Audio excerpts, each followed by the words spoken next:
Hello motorcycle enthusiasts. Today I will show you how to remove the carburetor from the Suzuki GS500E. First, what tools do we need? Screwdrivers in different sizes. A Phillips screwdriver, a Phillips screwdriver PH3, a 10mm T. You can of course also use a 10mm socket. With a small ratchet, we need a 12mm socket. We need a regular combination pliers, a tray for the screws, preferably a magnetic tray, andisio is optimal. A small wooden board. And it's great if you get yourself a carburetor screwdriver. It can also be easily purchased at many hardware stores. For small tasks, if you don't have one, you might be able to improvise something from your ratchet set. That is approximately the right length. And please also leave a subscription. More videos on this topic will be coming soon. Goodbye. Let's get started. First, of course, the seat must be removed. You know the lock here on the side? Turn it once to the back and the seat will be removed. Next, the two screws of the small middle rear fairing on the motorcycle need to be unscrewed. The screwdriver is a Phillips head. Ballistol. For every motorcycle, in almost all cases, or otherwise, PZ screwdrivers are only used in construction. Those are the ones with this little extra cross. They don't quite fit. PH is used here in the vehicle. Please pay attention. Now you might see it here. This small plastic sleeve it sits in here. Sometimes it stays attached to the screw so it doesn't fall off. You will need it again during reassembly. The middle part is removed by pulling it out to the back. It has two small tabs here, and these tabs fit into two recesses. So you can simply slide it out to the back. Next, these two screws are up. These two screws hold the side panels in place. The side panels are slotted in and additionally secured with these two screws. Originally, there are screws here with a 10mm head, just like here. Although these are not the original screws anymore, it doesn't matter. If you need different tools, it basically just means that someone has already screwed in a different screw here. But you'll see that when the time comes. Next, the side panel will be dismantled. We've already loosened the screw earlier. The side panel is clipped in here at the front of the tank, here over this triangle at the passenger footrest, and roughly here above the indicator. So that means we start here at the front and pull it out. It's a rubber piece with a tab inserted. Next, this spot is up, and now, oh, it's already loose back here. It seems the rubber is missing, and now this is threaded away to the back. And here you see these tabs I was talking about, these. Further along exactly, these. As well as these. And now I'll show you another motorcycle where this is installed. Here, at the tank. Here, above the passenger footrest. Can you see that? And here above the indicator. And here you can also see the rubber is not so nice anymore. Completely, that's why this was quite easy. Please do the same on the other side. Now, next, we loosen the mounting screws from the tank. This is this one. And exactly on the opposite side is the same one again. If the original is screwed in, the head is 12mm. And we are loosening that now.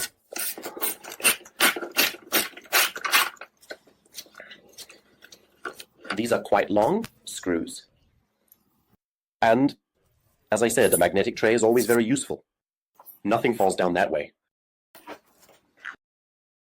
But I'll loosen it on the other side for a while. So, there we have it. It also goes in there. So, next we continue with the tank. Maybe you already wondered earlier, what on earth does he want with this wooden block? And indeed it works well. We can now lift the tank. And right here, the tank is bolted. This bracket is here behind the frame, so to speak, from your perspective.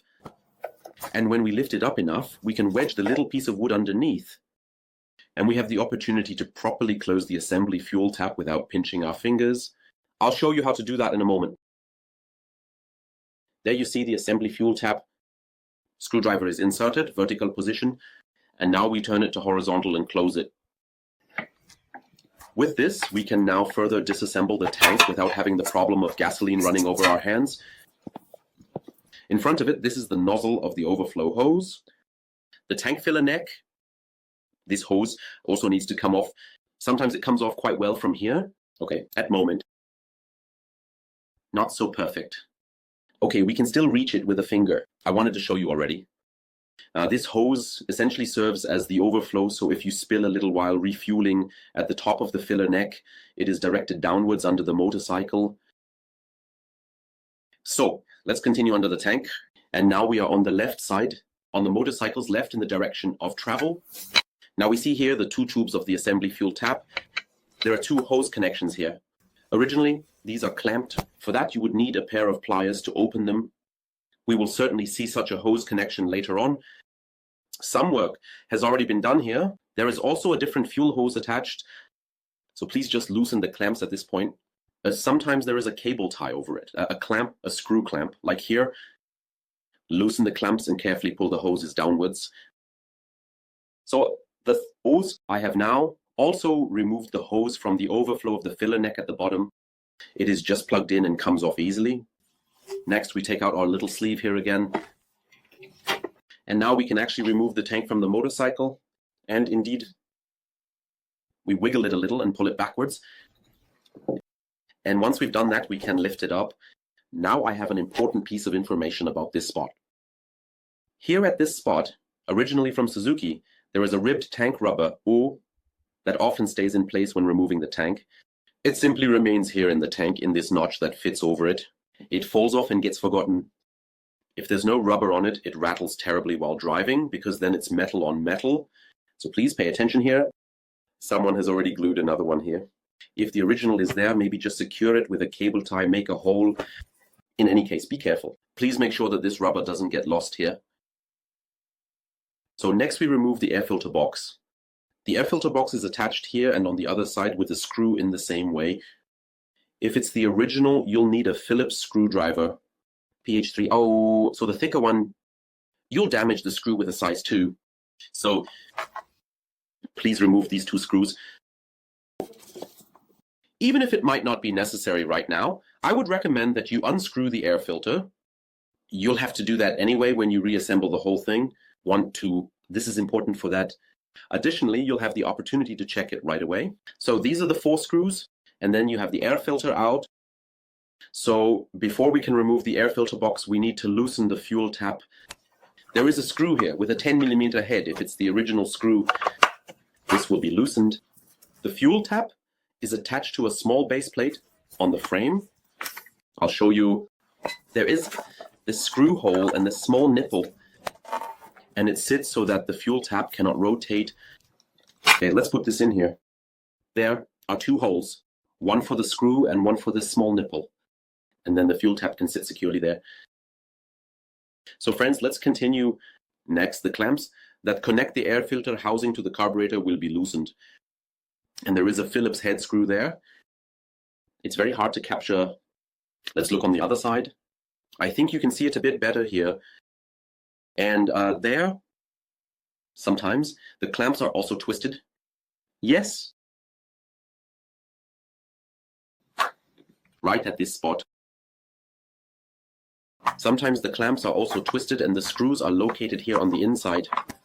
But that's a very simple hose clamp, so you can already see that. Next, please remove the ventilation hose.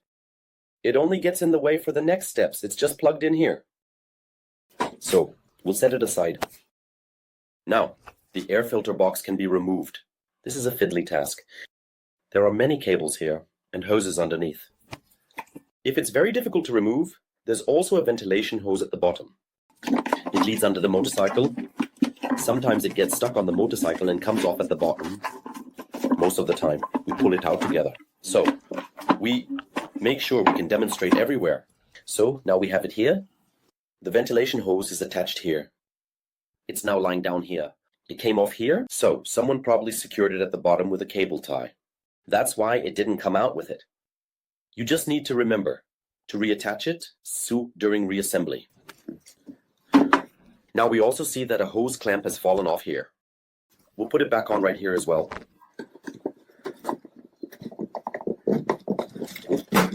So, okay, we need to adjust it a bit again.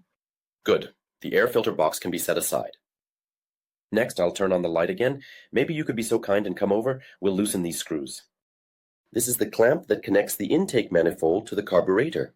Here is a Phillips head screw, and the same over here.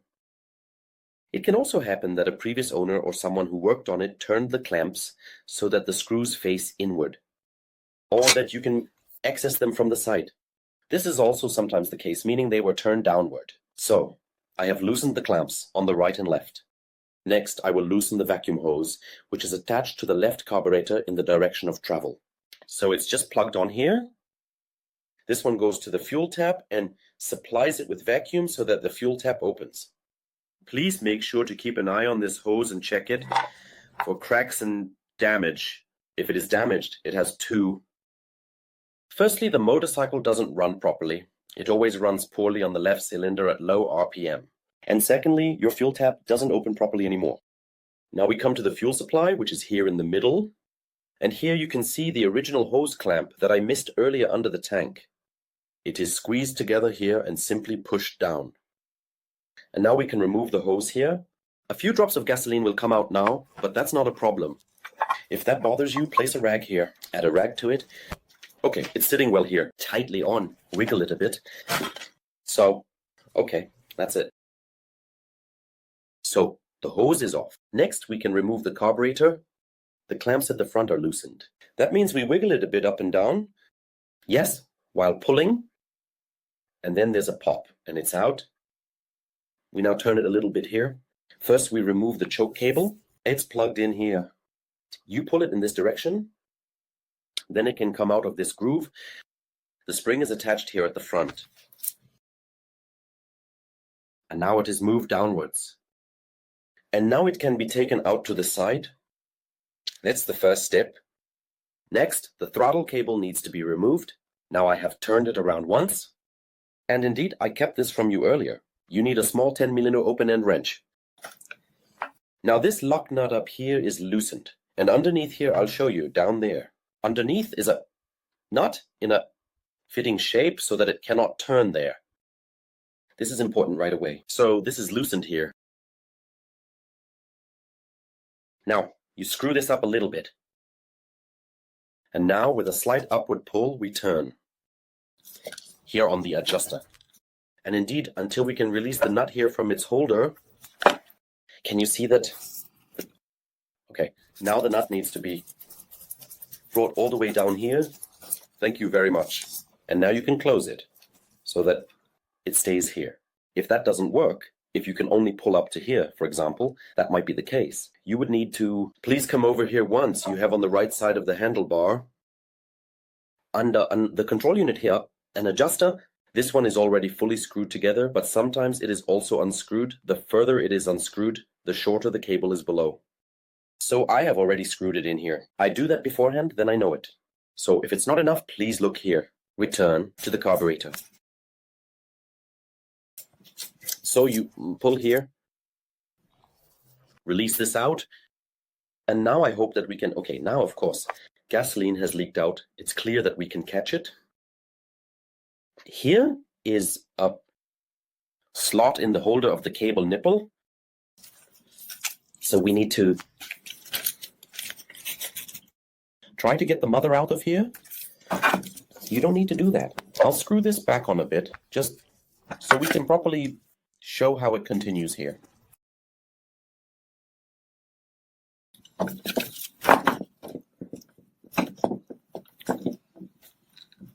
So, okay. So, it doesn't bother now. You don't need to do that. And now the construction train is moved so that it comes into this slot. And then you can wiggle it a bit from the side here. Get the nipple out of here. It's tight here, which is quite good. Can I show it if it pops out on its own? That's, of course, not what you would expect. Carefully here with the screwdriver. Do a bit of reworking. Don't tilt it. or it will snap out, and there's often a lot of dirt, so it usually goes a bit fiddly. And then he has the carburetor in his hand. So when you reassemble it, I'll show you a trick here. I already have it in my hand. You need to reattach the cable, and I've simply guided it sideways next to this opening. Yes, I can press here with my finger, and now you need to move the cable itself, or the core of the cable, with the second finger as far as possible, so that it can slide in there. That's this small opening. You can do it. Now the next step is to remove the small nut here again. This is where it gets hooked in, and now I'll show you something very important. So I hook it in. Now the nut needs to go back on top here, because it essentially holds it in place here.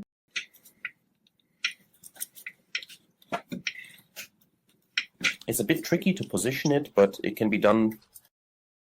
You turn it up as far as you have space here. And now a little piece is pulled here again. Now we check that the nut finds its place there. Did you see that? Yes. Then it sits in here, can't move. And now you screw here for as long as needed. And the lock nut is countered. And this must be done in a certain way, that the throttle cable, I turn up here on the throttle grip, you can't see that. Okay, now you could see it. I turn here just a tiny bit. Yes. Now please once more down here in the carburetor. The throttle cable must have a little bit of play. Can you see that? It moves a bit first before the throttle shaft is moved. That is very important, otherwise it doesn't disengage properly, because the next thing is attaching the cable. Is that a bit easier? It goes in here, and when it sits in here, the core is threaded to the back, and the spring, it must stay at the front. The spring sits here at the front, and the cable is hooked in here. That's it. And when the carburetor is in place, there's another tip. It works better when the intake supports are warm. A bit of silicone spray helps it slide in properly. At some point, you'll reach the stage where you need to install the air filter box, and it's very tricky to get it in there at all, but you'll manage. Please remember to the drain hose. And now, I told you earlier, please remove the air filter. This is so you can reach in here and thread these rubbers over the carburetor stubs from the inside. If the air filter is in place, you'll never manage it. That's essentially the trick, to reach in and thread it over from the inside. There's a small edge here. You can feel it when you touch it. It needs to go on up to there. Also warm it up nicely here and use a bit of silicone spray, and then it works much better. And maybe I'll make another video about this someday where it's explained in detail.